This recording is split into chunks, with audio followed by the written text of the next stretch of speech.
बिस्मिल्लाहिर्रहमानिर्रहीम। अस्सलामुअलैकुम। लाखों करोड़ों दुरूदो सलाम मोहम्मद मुस्तफ़ा सल्लल्लाहु अलैहि वसल्लम और आले मोहम्मद पर। मैं हूँ उमर दराज गोंदल और आप मेरा यूट्यूब चैनल देख रहे हैं। नाज़रीन, इमरान खान ने जिस मोमेंटम का वो इंतज़ार कर रहे थे वो मोमेंटम उन्होंने और उनकी जमात ने पकड़ लिया है। आज ऑपोजिशन के खिलाफ और अपने वो लोग जो अपोजिशन के साथ मिले हैं उनके खिलाफ एक्शन ऑन ग्राउंड शुरू हो गया है। पहले मरहले के अंदर आज राजा रियाज की एक अहम कॉल लीक हो गई है, जिसको तहरीक इंसाफ वाले इस वक्त शेयर कर रहे हैं अपने तमाम ट्विटर हैंडल से, फेसबुक हैंडल्स के, और धूम मची हुई है सोशल मीडिया के ऊपर इस कॉल की। मैं आपको यह बताऊंगा। दूसरे नंबर के ऊपर मैं आपको ये बताऊंगा कि पाकिस्तान तहरीक इंसाफ के कारकुनों ने अपने लोगों के खिलाफ, दूसरे नंबर के ऊपर चल के ऑपोजिशन के खिलाफ एक्शन का आगाज किया है। और रेड जोन के अंदर, इस्लामाबाद के अंदर जो सिंध हाउस है, वहां पे तहरीक इंसाफ के कारकुनान घुस गए हैं। पाकिस्तान पीपल्स पार्टी की जानिब से भी जो रद्द-ए-अमल है वो आ गया है और फिर सूरत हाल 27 को एक बड़े तसादुम की तरफ जाने लगी है, क्योंकि नून लीग भी 24 को लाहौर से निकलेगी, 27 को इस्लामाबाद पहुंचेगी, 27 को ही तहरीक इंसाफ का जलसा है। अब से थोड़ी देर पहले इमरान खान का एक अहम जो दौरा था उसको भी मुलतवी कर दिया गया है, क्रिकेट मैचेस को भी मुंतकिल कर दिया गया है। तो अब खबरें ये हैं कि जो तसादुम आज सिंध हाउस से शुरू हुआ है वो गवर्नर राज से होता हुआ कहीं मार्शल लॉ पे न चला जाए, कहीं गेम इन सब के हाथ से ना निकल जाए। ये आज का सबसे इंपॉर्टेंट सवाल है और ये सारी डिटेल्स मैं आपके सामने रखूंगा। लेकिन अगर आपने अभी तक चैनल सब्सक्राइब नहीं किया तो हमारा चैनल सब्सक्राइब कर लीजिए, बेल आइकन के ऊपर क्लिक कर लीजिए ताकि हमारी आइंदा आने वाली वीडियोस बर वक्त आप तक पहुंच रहे। इस सारी सूरत हाल के दौरान इमरान खान की हुकूमत चली जाए या इमरान खान की हुकूमत रह जाए, अगर हुकूमत पहले रह रही थी तो जाहिर बात है उसकी पॉपुलैरिटी पे सवाल उठ रहे थे, उसकी गवर्नेंस के ऊपर सवाल उठ रहे थे। तो अब वो सारे के सारे तहरीक इंसाफ के कारकुनान को चार्ज कर दिया है इमरान खान ने और पीटीआई वापस मोमेंटम के अंदर आ गई है। जलसे जुलूस शुरू करके आपको सोशल मीडिया के ऊपर तहरीक इंसाफ के कारकुनान एक्टिव नजर आएंगे। लोग बहुत ज्यादा इस हवाले से रद्द-ए-अमल देते हुए नजर आ रहे हैं कि हमने फैसला कर लिया था कि अब इमरान खान को वोट नहीं देना, लेकिन इन सब के इत्तेहाद और इकट्ठ ने और जिस तरह इमरान खान के साथ किया जा रहा है हमें मजबूर कर दिया है दोबारा इमरान खान के साथ खड़े होने पर। अब तहरीक इंसाफ और तहरीक इंसाफ के कारकुनों ने एक भरपूर जारहाना मुहिम शुरू कर दी है और यह मुहिम दो सतूहात के ऊपर शुरू की गई है। पहली सतह के ऊपर जो है अपने लोगों के खिलाफ। आज फवाद चौधरी साहब ये कह रहे थे कि उन्हें मुख्तलिफ जो हलके हैं वहां से कॉल्स आ रही हैं कि जो तहरीक इंसाफ के लोग हैं हम खुद से इनका एहतसाब करना चाहते हैं, लेकिन उन्होंने कहा हमने अपने कारकुनों को रोका हुआ है। साथ ही कहा कि डरो उस वक्त से जब इमरान खान ने अपने कारकुनों को कहा कि जाओ इनका एहतसाब करो और इनसे हॉर्स ट्रेडिंग का हिसाब लो और हॉर्स ट्रेडिंग रोको।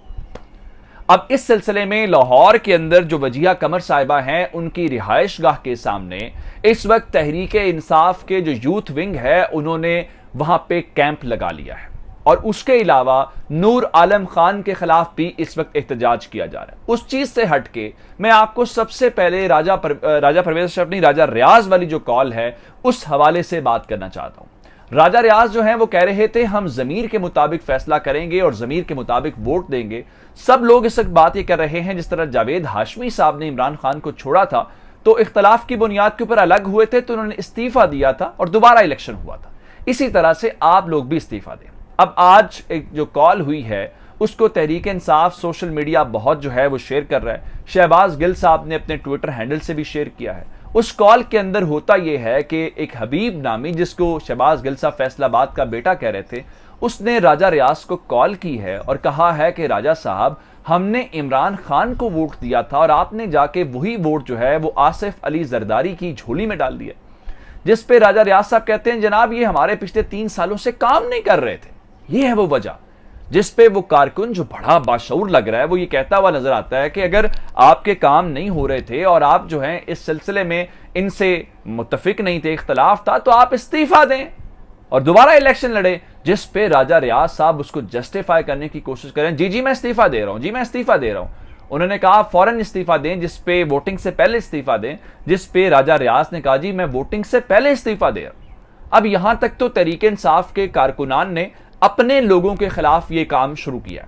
दूसरे नंबर के ऊपर चल के मैंने आपको खबर दे दी थी कि जो सिंध हाउस है वहां पे आज खुद शेख रशीद साहब ने कहा कि हम तो आपको वहां पे डिस्टर्ब नहीं करेंगे, आप खुद खौफजदा हैं कि आपने लोगों को निकाल लिया है। लेकिन उसके बावजूद तहरीक इंसाफ के जो कारकुनान हैं वो रेड जोन के अंदर पहुंचे हैं और उन्होंने सिंध हाउस के अंदर घुस गए हैं। अब जाहिर बात है रेड जोन के अंदर आप पुलिस की सरपरस्ती के बगैर तो नहीं जा सकते, जो ज्यादा खतरनाक बात है। अब ऐसे में पाकिस्तान पीपल्स पार्टी के जो सईद गनी साहब हैं उनका रद्द-ए-अमल आया और उन्होंने कहा कि फौरी तौर पे तहरीक इंसाफ के कारकुनान सिंध हाउस को खाली करें, वरना पाकिस्तान पीपल्स पार्टी के जो कारकुनान हैं उन्होंने भी रास्ता देखा हुआ है।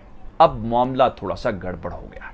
मामला आपको अंदाजा होगा, गवर्नर राज का जो मामला है वो आपके सामने है और गवर्नर राज को लेके आज जो तहरीक इंसाफ का अहम इजलास था जिसमें अहम विफाकी वुज़रा शामिल थे, शेख रशीद साहब ने आज समरी इमरान खान को वहां पे पेश की। तो इमरान खान साहब ने ये कहा कि ये तजवीज़ तो अच्छी है, मैं इस पर गौर करूंगा।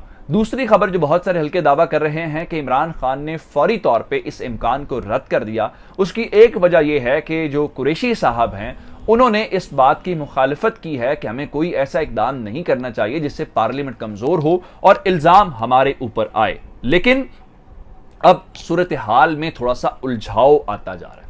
उलझाव इसलिए आ रहा है, इमरान खान ने आज पारा चिनार जाना था, वहां पे जलसे से खिताब करना था। अब से थोड़ी देर पहले शहबाज गिल साहब ने ट्वीट करके बताया है कि इमरान खान का दौरा पारा चिनार जो है वो मुलतवी कर दिया गया है। उसकी रीजन उन्होंने मौसम की खराबी बताई है, जो कि जाहिरन लग नहीं रही।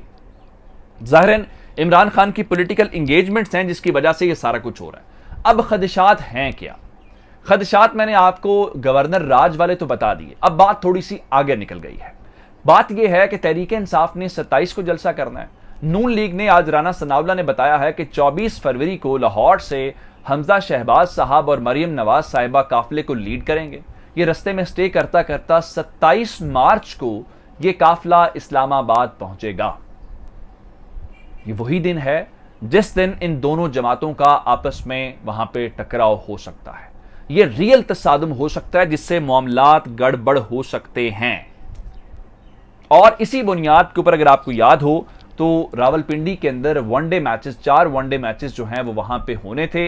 आज पाकिस्तान ने मौजूदा सूरत हाल को देखते हुए उन तमाम वनडे मैचेस को लाहौर मुंतकिल कर दिया है पिंडी से, इस सारी जो अनरेस्ट है पॉलिटिकल उसकी वजह से। अब इस सारी सूरत हाल के दौरान असल और कैफियत है क्या?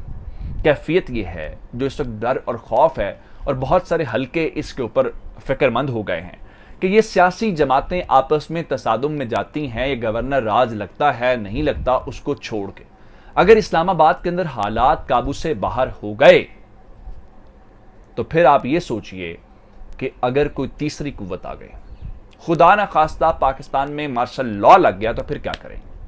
अगर हालात इतने काबू से बाहर हो जाते हैं तो फिर उसको संभालेगा कौन, उसकी जिम्मेदारी कौन लेगा? एक हद के बाद तो हम अफोर्ड नहीं कर सकते ना इतनी इनस्टेबिलिटी जो है। इस सारी सूरत हाल के दौरान एक और जो खबर मैं आपके सामने रखना चाहता हूं वो ये है कि तहरीकी अदम एतमाद को लेके, वोटिंग को लेके सुप्रीम कोर्ट बार ने सुप्रीम कोर्ट के सामने एक पिटीशन फाइल की थी कि उन अरकान को रोका जाए। ये उस सदारती रेफरेंस से अलग है जो तहरीक इंसाफ दायर करेगी। तो अब खबर यह आई है कि जस्टिस उमर अता बंदियाल साहब ने उस पिटीशन को समाअत के लिए मुकर्रर कर दिया है। 2 रुकनी बेंच बनाया गया है और एहसन भोन साहब जो प्रेसिडेंट भी हैं इस वक्त और वो पिटिशनर भी हैं, तो उनको नोटिस भी जारी कर दिया है। अब इंपॉर्टेंट होगा कि क्या सुप्रीम कोर्ट की बिल्डिंग से कोई बड़ा फैसला आ सकता है, कोई अहम ऑर्डर आ सकता है? अगर ऐसा हो गया, कोई जस्टिफिकेशन, कोई गारंटीज मांग ली गई तो शायद मामला टल जाए, वरना हालात अब काबू से बाहर भी हो सकते हैं। मजीद डिटेल्स लेके आपकी खिदमत में हाजिर होंगे। चैनल सब्सक्राइब कीजिएगा। आपके इस बातों का बहुत शुक्रिया। खुदा हाफिज।